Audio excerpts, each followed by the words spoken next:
Olá, sejam todos bem-vindos, bem-vindas ao nosso canal Aruanda, com mais um programa Umbanda, um novo olhar. Eu sou Gero Maita, sou médium, escritor, terapeuta e dirigente da Casa de Umbanda Aruanda, aqui na cidade de São Paulo. Você que está chegando pela primeira vez aqui no nosso canal, assistindo o nosso vídeo, meu muito obrigado. Se você gostar da nossa proposta, que é justamente estudar a Umbanda, né, num aspecto mais aprofundado de alguns temas. Curta nosso canal, ative as notificações e siga para receber todos os programas que nós vamos estar disponibilizando aqui na página do YouTube.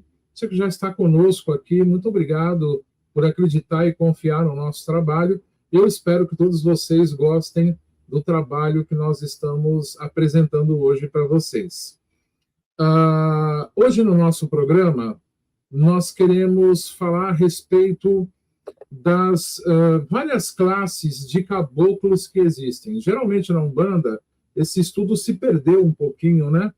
As pessoas falam somente e relacionam caboclo com os índios que eventualmente se manifestam nas giras, né? Então nós temos ali o brado, toda a movimentação energética que os caboclos trabalham, mas antigamente a denominação, né, do nome caboclo, ele envolvia várias linhas de trabalho.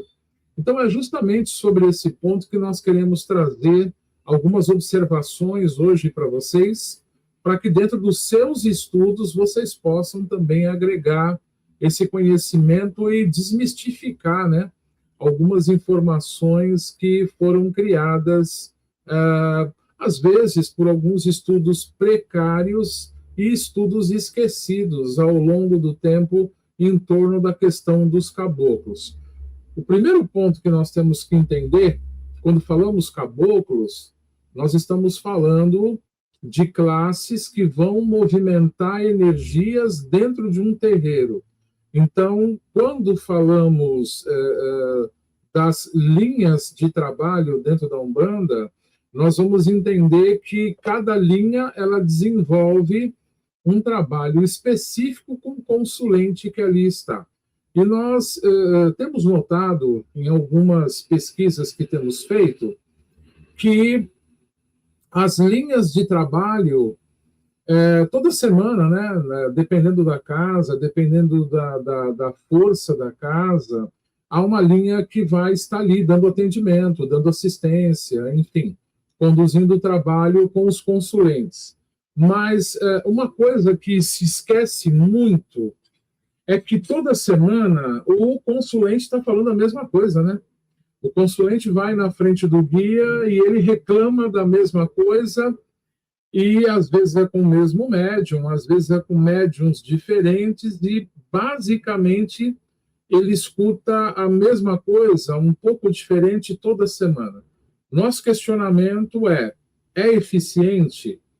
Será que nós estamos sabendo utilizar o trabalho das linhas de Umbanda de maneira coerente? Então, por isso, nós estamos desenvolvendo essas séries de estudos aqui no nosso canal, para podermos esclarecer um pouco, levar o nosso ponto de vista e, claro, sempre respeitando aqueles que pensem e façam de maneira diferente. Então, vamos lá, gente. Uma coisa que se evita muito dentro do ritual de Umbanda é quando nós começamos a deixar de copiar o que o outro faz. Você vai a um terreiro, é feito toque de caboclo, e ali, basicamente, boa parte dos médios se ajoelha, grita, faz que está jogando uma flecha, e depois já toma do seu charuto, alguns locais da sua bebida, e vai fazer o atendimento das pessoas. Muitos médiums que migram, né, por uma questão mais emotiva dentro da Umbanda, eles não têm um estudo, um conhecimento e uma mediunidade mais apurada. Então, esses médiums, eles vão adotar aquilo que eles veem dentro do terreiro. Geralmente são nomes pomposos, né? Então eu quero trabalhar com caboclo, Urubatão da Guia, Urubatã, Pena Branca, Sete Flechas e por aí afora vai, porque é a referência que eu tenho quando eu entro no terreiro.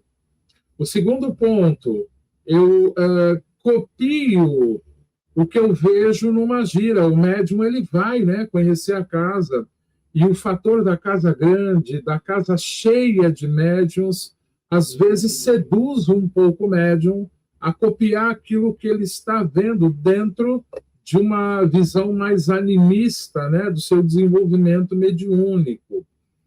E isso faz com que ele manifeste aquilo que a mente, né, que o íntimo dele acha que é, porque há desconhecimento das classes que estão ali trabalhando, e nós sempre falamos, não é todo caboclo que grita, gente.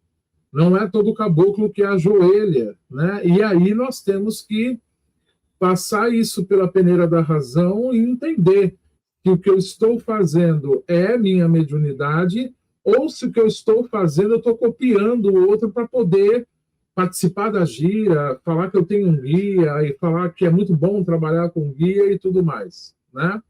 Então, o quarto ponto que eu acho interessante a gente colocar aqui para vocês é também o conhecimento das tribos que, eventualmente, de índios, quando falamos dessa linha de trabalho, qual era a sua cultura de pensamento, como é que era a sua vestimenta, porque ainda encontramos casas que o médium se veste. E nós já encontramos nas nossas pesquisas muitos médiums dizendo, por exemplo, recebeu o caboclo-chefe Tupinambá, e quando você vai estudar a tribo dos Tupinambás, né, entender um pouquinho o processo dos trabalhos deles e tudo mais, você vai verificar que não é bem daquele jeito que o médium está demonstrando. Então, são aqueles cocares grandes que são colocados, aquelas roupas que chamam a atenção. E quando você vai ver a história da tribo, a história do índio que se diz receber, o visual e a prática era totalmente diferente, né? Então, é uma coisa que julgamos ser necessário colocar nesse início aqui de trabalho, para nós entendermos se o que nós estamos fazendo realmente está dentro daquela proposta da Umbanda. Porque muitas vezes, e hoje principalmente que temos uma gama de informações na internet, né, visando angariar cursos, visando conseguir mais público para dentro do terreiro, nós vamos verificar que muitas pessoas enfeitam muito o pavão, né? Para poder ganhar, como o seu Sete Encruzilhadas diz, ganhar cabeça para o terreiro. Mas quantidade é diferente de qualidade. E é sobre isso que nós vamos começar a desenvolver esse bate-papo com vocês hoje aqui no nosso canal Aruanda. Então, peguei minha cola aqui, né? Meu caderno que eu faço as anotações. Então, quando nós falamos de caboclos, primeiro ponto, existe sempre o caboclo-chefe e o caboclo comum. Caboclo-chefe, espírito mais maduro, espírito mais especializado, que geralmente ele comanda um grupo que se denomina falange, né? Então, nós temos a falange de Pena Branca. A falange de Pena Branca ela é comandada por um espírito que se identifica como caboclo Pena Branca. Mas, muitas vezes, este chefe ele não se manifesta nos médiuns. Ele coordena espíritos que estão ligados a essa vibração, e esta vibração faz com que em vários locais, né, ao mesmo tempo, de repente, esteja ocorrendo a manifestação dos caboclos Pena Branca. Então, o médium fala, o seu Pena Branca eu recebi lá. Você não recebeu o caboclo do outro. Não que isso não possa acontecer, mas quando falamos de chefe e caboclos comuns, nós temos que entender que há um espírito que comanda e há aqueles que se manifestam de acordo com o compromisso, com a tarefa do médium, e que eventualmente vão estar respondendo por um nome que corresponde a uma vibração. Legal? O segundo ponto que nós queremos trazer, nós temos aqui algumas classificações, né, da linha de caboclos. Então, nós temos os caboclos índios. Os caboclos índios, eles são os caças, são combativos, né?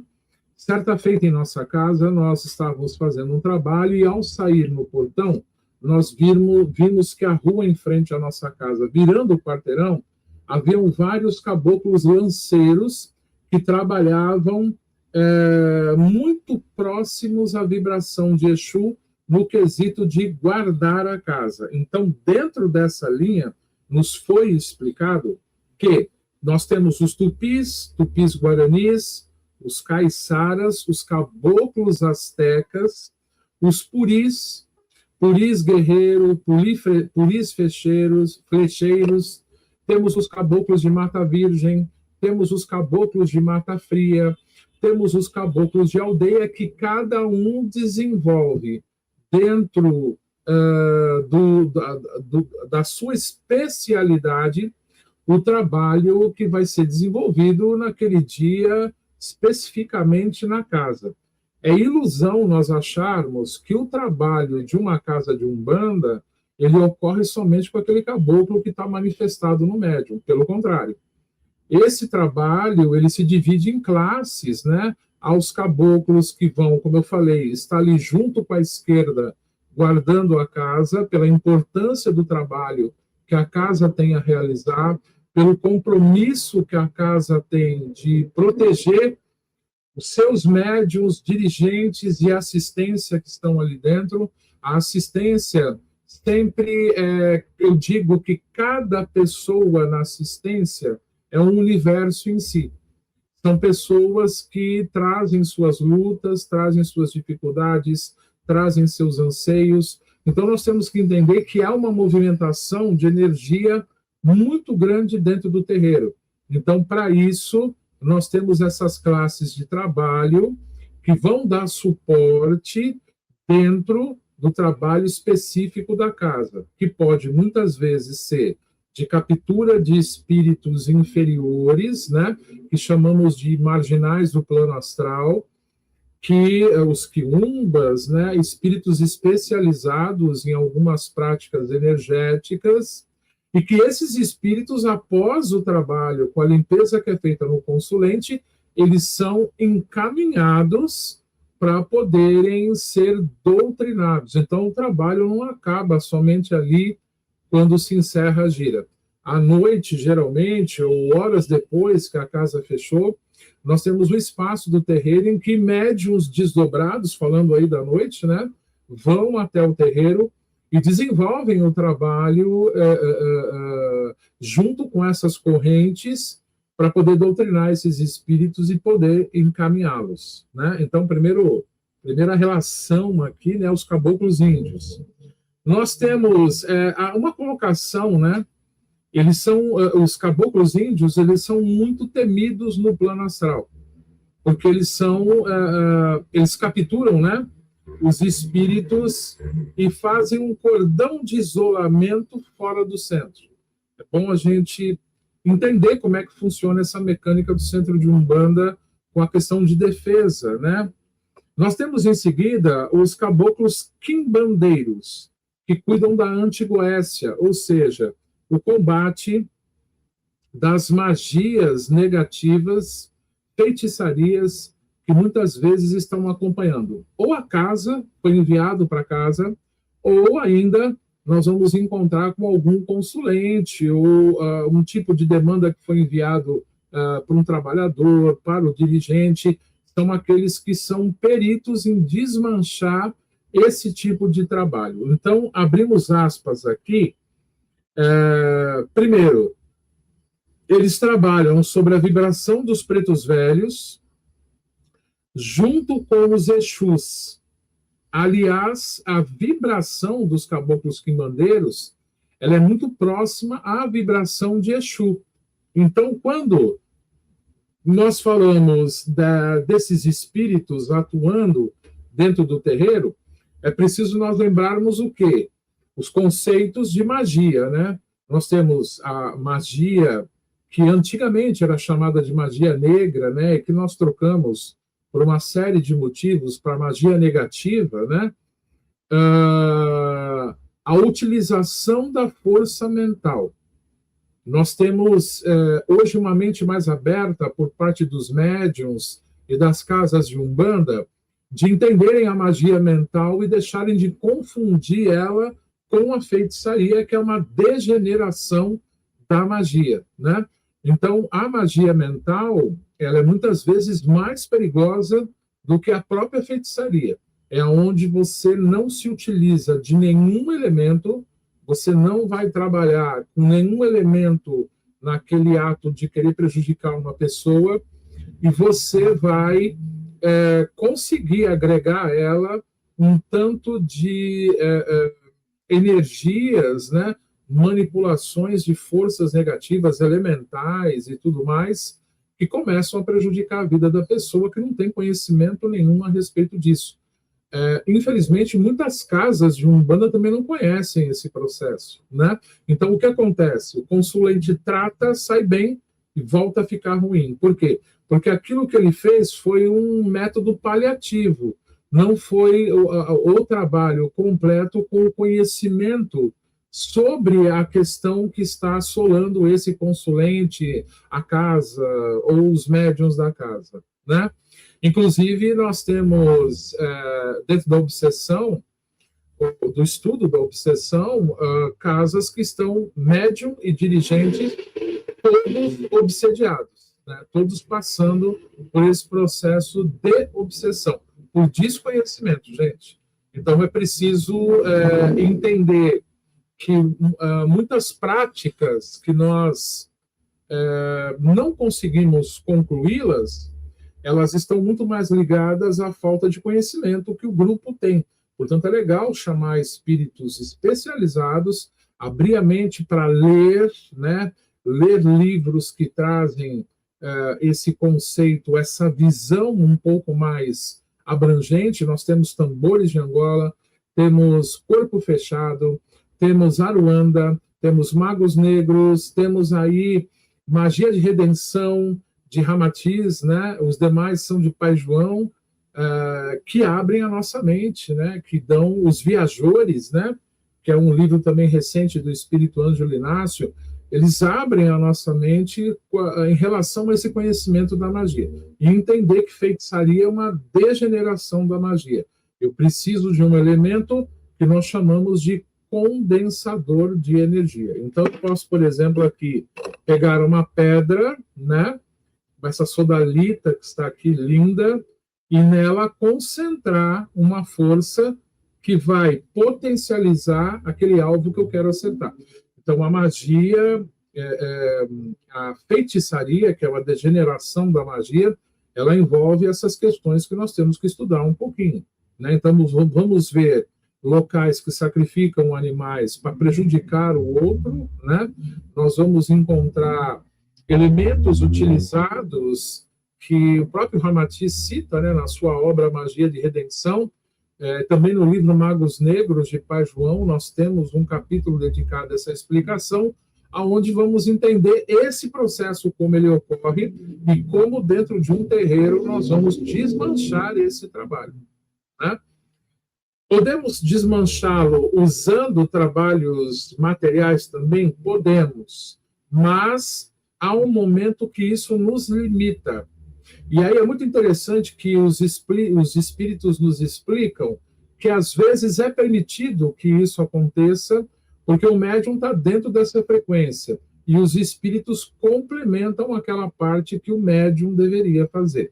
Então, nós temos uma instrução muito legal, que é o capítulo das evocações do Livro dos Médiuns. Você pode evocar as correntes de trabalho e desenvolver uma tarefa com elas que você desconhece, com resultados muito positivos, por exemplo, né? Então, quando falamos dos caboclos quimbandeiros, nós devemos aprender primeiro a estudar os mecanismos, né, da magia, da feitiçaria, entendermos os processos, entendermos o que anteriormente era feito para que isso fosse desmanchado e o que hoje a espiritualidade está nos trazendo de recursos dentro da Umbanda para poder solucionar essas questões com consulentes e com casas, né? Dando prosseguimento, nós temos aqui, deixa eu ver, esse aqui não é matéria para falar agora, mas tem aqui na outra folha, só virar a folha aqui, gente, e a gente vai estudando e anotando para depois gravar para vocês, né? Temos aqui os caboclos juremeiros, né? É muito interessante que nós falamos aqui da vibração dos caboclos juremeiros, que estão muito dentro de um orixá que às vezes não é muito conhecido dentro da Umbanda e nem cultuado, que é Ossan. Ossan, poderíamos dizer, numa linguagem mais simples, é o guardião das folhas, né? É um dos guardiões de Oxóssi. Em algumas culturas de cultos afrodescendentes, ele também é cultuado como um orixá e guarda os mistérios das folhas, direcionado ao que nós chamamos de fitoenergia.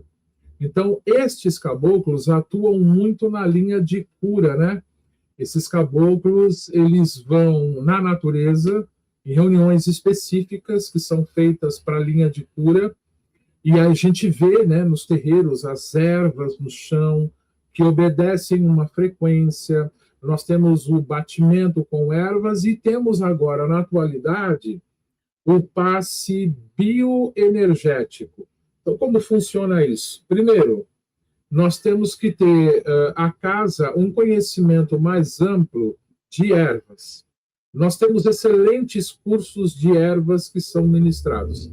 Mas o que nós acabamos nos esquecendo é que este curso de erva, ele se detém muito na questão mística. Erva para abrir caminho, erva para você chamar dinheiro, erva para o amor, e não é bem dentro dessa frequência que recebemos orientação, né, de seu Pedra Roxa, que trabalhamos com ele para desenvolver esse trabalho. O conhecimento das ervas dentro de um terreiro, do nosso ponto de vista, e como praticamos na casa de Aruanda, como carinhosamente chamamos nossa casa, ele vai além desse banho, ele vai além dessa frequência que nós mencionamos aqui. Fomos orientados a estudar fitoterapia, por exemplo, para conhecermos, além dos banhos, além do batimento de ervas, outras práticas curativas que podem ser usadas com as ervas dentro de um terreiro, por exemplo.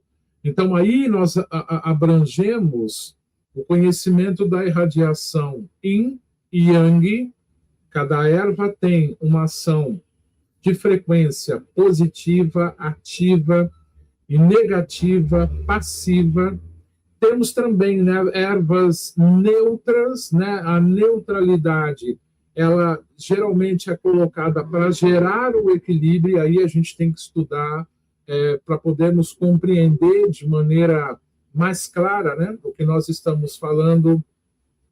Temos a influência lunar, que temos que também trazer para essa linha de raciocínio, sabendo como a Lua interfere nos tratamentos que são realizados dentro do terreiro, inclusive naquelas folhas que você vê jogadas no chão, né? Colocadas no chão, em que consulentes vão entrar descalços numa determinada sala para receber essas irradiações. Então, temos que ampliar um pouquinho mais esse conhecimento. Nem tudo, a gente costuma brincar, é banho de arruda, né? Nem tudo a gente vai resolver com banho de boldo, por exemplo. Existem aí, dentro desse aspecto, o acompanhamento do consulente, né? Entender, dentro de uma técnica de magnetismo, por exemplo, o tato magnético, né? Onde o guia, muitas vezes, no terreiro, passa a mão à nossa frente e ele sente o chakra que precisa ser trabalhado, indica o tratamento com a erva necessário para isso, e estes espíritos, quando evocados numa gira, eles vão justamente buscar na natureza o bioplasma, a energia das ervas que lá se encontram, para poderem trazer no terreiro e ativando a força elemental dessas ervas, né, com os elementais da natureza, que são denominados com gnomos, né, os caboclos juremeiros, eles têm uma ligação muito grande com os gnomos, e ali, junto ao médium, trabalhando a questão do ectoplasma, né, a energia que o médium gera, se esfrega a erva na mão e dá um passe na pessoa. Há espíritos que fazem isso na linha dos juremeiros, e há médiums também que, com o espírito encostado, podem fazer esse atendimento. Então, geralmente, esse atendimento é usado para um descarrego. Um critério que nós adotamos na nossa casa é: a pessoa que quer entrar, ela faz 1 mês de limpeza energética na casa, para depois ela passar por uma triagem e nós entendermos como podemos auxiliar essa pessoa. Então, nesse período de limpeza energética, ela tem uma limpeza com os caboclos, e essa limpeza é feita através do passe bioenergético, que é o passe com as ervas. Depois tem a limpeza com o baiano, tem a limpeza com pai e mãe velho, e no final tem o aconselhamento, né? Ou com os caboclos ou com os pais e mães velhos, para que essa pessoa dê início na triagem, e dando início na triagem, ela possa começar a fazer o tratamento correto para aquele ponto que ela necessita. Então, não é qualquer tipo de atendimento que, com as ervas, que às vezes vai surtir o efeito que necessita. E aí nós registramos também que, quando o médium não tem conhecimento, o espírito sempre vai falar que tem uma demanda contra a pessoa. E, na realidade, a demanda não tem. Ela não existe, ela existe na cabeça do médium. E aí o médium interfere na comunicação, porque o espírito não encontra material, né, de conhecimento suficiente na mente do médium, e aí o médium passa na frente do espírito e fala que é uma demanda, e cria um tanto de coisa que a pessoa tem que fazer, que não sei aonde acender, não sei o que lá, e esquece, né, do foco daquele problema que levou a pessoa até o terreiro. Essa pessoa, muitas vezes, vai se afastar da casa, e se afastando da casa, ela vai criticar esse médium. Ela vai criticar essa casa e, eventualmente, falar mal da Umbanda. Por isso, mais uma vez, ressaltamos que é necessário você ter o aprendizado, né? O estudo, a leitura, buscar novas técnicas que hoje estão sendo oferecidas para você poder ter um resultado mais coerente dentro do trabalho que se realiza na Umbanda, né? Dentro dessa linha dos caboclos índios, que nós vamos ter outros programas para falar de outras linhas de trabalho aqui, relacionadas aos caboclos, né?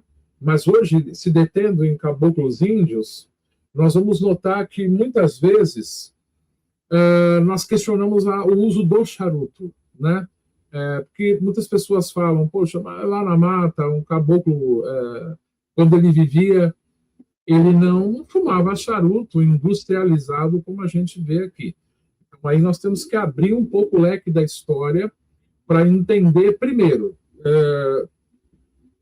qual é a necessidade de você estar fumando charuto com guia para limpar uma pessoa. Então, você tem o elemento sopro, né, que traz o ectoplasma do médium, o elemento fogo, que compõe esse charuto, né?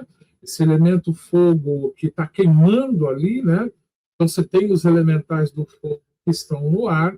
O elemento erva, as ervas, as folhas que compõem um bom charuto, elas também atuam dentro dessa energia, né? Volátil em torno dos campos energéticos do médium. Então, ali você tem a atuação do médium, a vibração de Xangô, fogo, a vibração de Yansan, que é o ar que dá sustentação, a vibração de Oxóssi e Ossan, que são as ervas, né, o fumo, as folhas que compõem esse charuto, e a questão também mental. Muitas pessoas não gostam, a gente respeita isso, mas algumas pessoas precisam ver para que a mente delas entre numa outra frequência e elas se abram a essa energia que é utilizada para limpar as pessoas. Em nossa casa, nós suspendemos o uso de charutos, usamos a força dos elementais da natureza.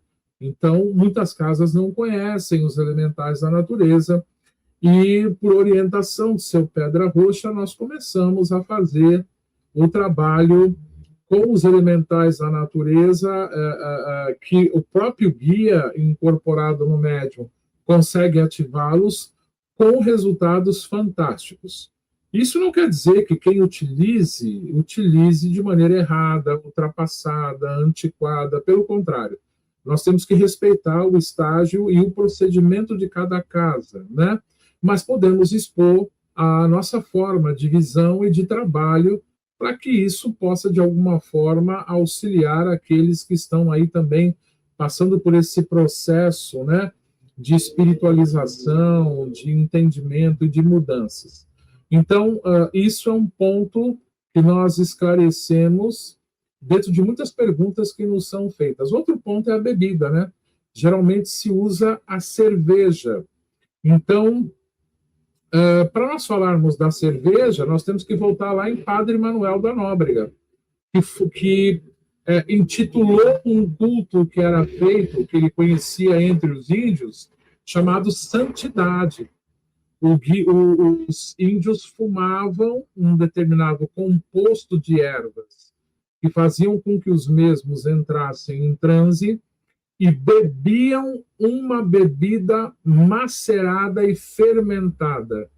A falta de conhecimento e de informação, ela causa informações que nós criamos a nossa interpretação.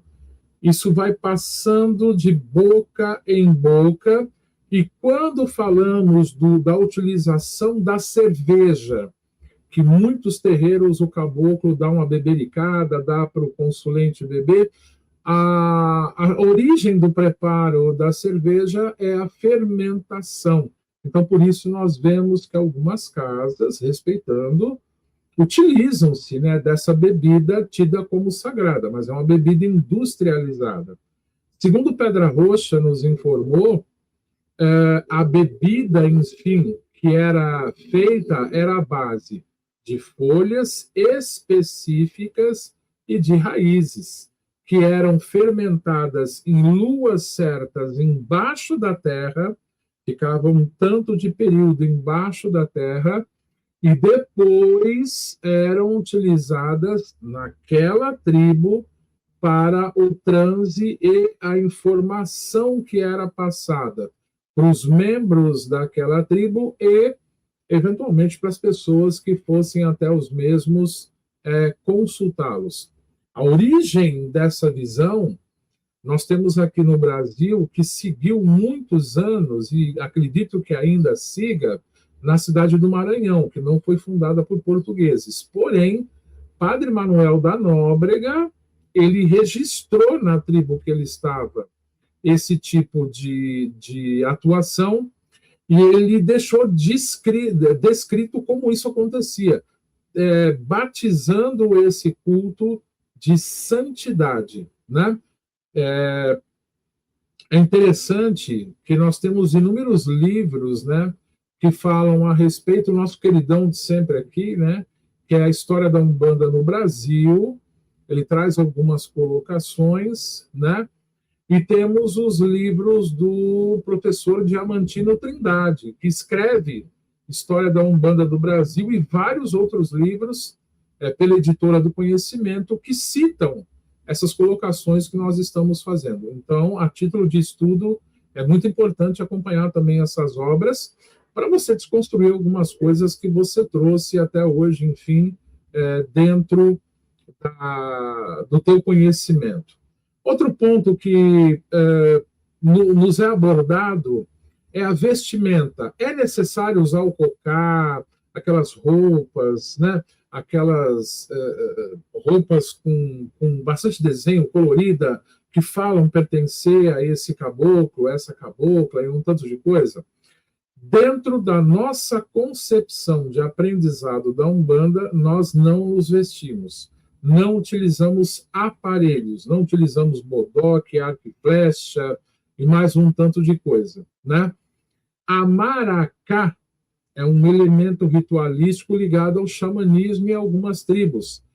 Pelo som, ela tem um efeito muito interessante, segundo relatos que encontramos da tribo Cariri-Chocó, né? Então, ela pode ser utilizada como um elemento, né, de ondas sonoras que vai também ali atuar no campo energético da pessoa. É legal fazer um estudo do som, para a gente entender um pouco essa frequência, né? Entender essas ondas que percorrem. Tem fundamento, é muito legal. Mas se vestir, nós não adotamos esse propósito. Nenhum guia se veste na nossa casa. Nós usamos o nosso uniforme, que é um uniforme simples, branco, e o importante é a manifestação do guia e o trabalho que ele vai realizar. Por que algumas pessoas assim se vestem? Então, aí nós temos que entender a aproximação do guia do médium. O guia muitas vezes se aproxima do médium e ele vai atuar dentro do que a mente do médium permite que seja feito. O médium, ainda dentro do seu estado cultural, né, de conhecimento da Umbanda, ele acredita que o guia tenha que se vestir, não só na linha de caboclo, várias outras linhas, né, baianos, exus, bombogírios, se vestem na hora do trabalho. Há inúmeras explicações a respeito disso. Porém, Pedra Roxa nos explica que, no ato da aproximação do guia com o médium, entendendo que a sua mente ainda está presa a alguns conceitos, ele deixa que o médium se vista, ele deixa que o médium use aquilo que vai trazer confiança para ele, e ali ele tenta fazer o seu melhor para poder desenvolver esse trabalho com o médium. É interessante que no livro dos médiuns nós vemos uma colocação que diz que não é a forma com que ocorre a comunicação, mas o teor da comunicação. Então você vai ver, às vezes, um espírito fumando, com cocá, com roupa, e fala, nossa, mas ele falou coisas muito legais para mim. Pois é, poderíamos enquadrar isso nesse quadro que nós estamos falando. O espírito ele tem um conhecimento maior, o médium ainda encontra suas limitações para fazer essa comunicação e se utiliza desses métodos para que ele se convença, para que ele tenha conhecimento, ele consiga traduzir essa força, esse conhecimento que o guia tem. Então, o guia se adapta. Porém, os próprios guias, no caso aqui os caboclos, vão intuindo o médium para que ele possa ir abandonando alguns clichês que foram criados ao longo do tempo. E isso, para alguns, ocorre mais rápido e para outros, nem tanto. Isso é totalmente normal e compreensível e não desmerece esse ou aquele médium porque ele ainda trabalha dessa forma. Então, temos aí algumas colocações que achamos legal trazer aqui para vocês, para esse estudo que abre a irradiação dos caboclos dentro da Umbanda que nós queremos gravar para vocês. Nós vamos parando aqui nesse vídeo para voltar semana que vem com mais um vídeo dando continuidade a esse tema, porque ele é bem vasto e traz bastante informações legais. E na semana que vem eu vou estar falando sobre os caboclos boiadeiros, qual que é o papel deles e como funciona. Uma curiosidade que eu acho interessante deixar aqui no programa para vocês é que muitas vezes nas reuniões de apometria, e nós temos aí a referência de José Lacerda, né? Nós estudamos apometria em nossa casa, eram esses espíritos que vinham fazer a limpeza dos médiums, né? A apometria não é um recurso espírita, né? A apometria é uma tecnologia do alto que vem visitar as portas abertas, a gente costuma brincar. E dali se desenvolve todo um trabalho que tem uma temática muito interessante no auxílio das obsessões complexas. Então, José de Lacerda, para quem já leu a respeito, Espírito e Matéria, ele menciona que no final das reuniões, ou que alguns atendimentos, né, que eram feitos, eram esses espíritos que nós conhecemos da linha de Umbanda que ali vinham para poder fazer o seu atendimento e ajudar as pessoas. E também nós temos a tenda Tupiara, no Rio de Janeiro, né? Eu já fui conhecer a tenda Tupiara, fantástica, um trabalho lindo, voltado muito para a linha de cura, mas tem também trabalhos ali desenvolvidos contra a feitiçaria e contra um tanto de coisa. Então, eu estive lá, eu conheci o trabalho, eu fui beneficiado também com um atendimento de cura que foi feito, e você nota, eles têm um altar e mais nada, eles não trabalham com nada, né? O médium com seu uniforme, alguns ainda com algumas guias, e é fantástico como eles desenvolvem. Então, entra dentro desse quadro que nós mencionamos para vocês. Entra dentro desse quadro que o espírito hoje ele está pegando o que o médium pode desenvolver para que com isso ele possa fazer um trabalho de excelência com o médium, né?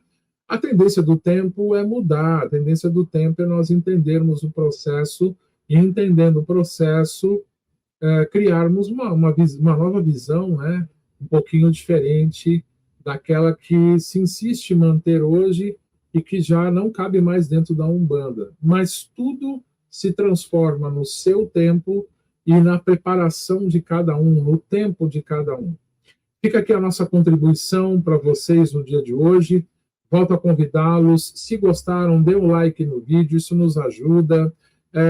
Se gostaram, curtam aqui a nossa página, se inscrevam. E eu volto na semana que vem com mais um programa Umbanda, um novo olhar, dando continuidade ao segundo programa falando sobre a irradiação dos caboclos, dessa vez falando sobre os caboclos boiadeiros. Um grande abraço, fiquem com Deus e nosso saravá fraterno.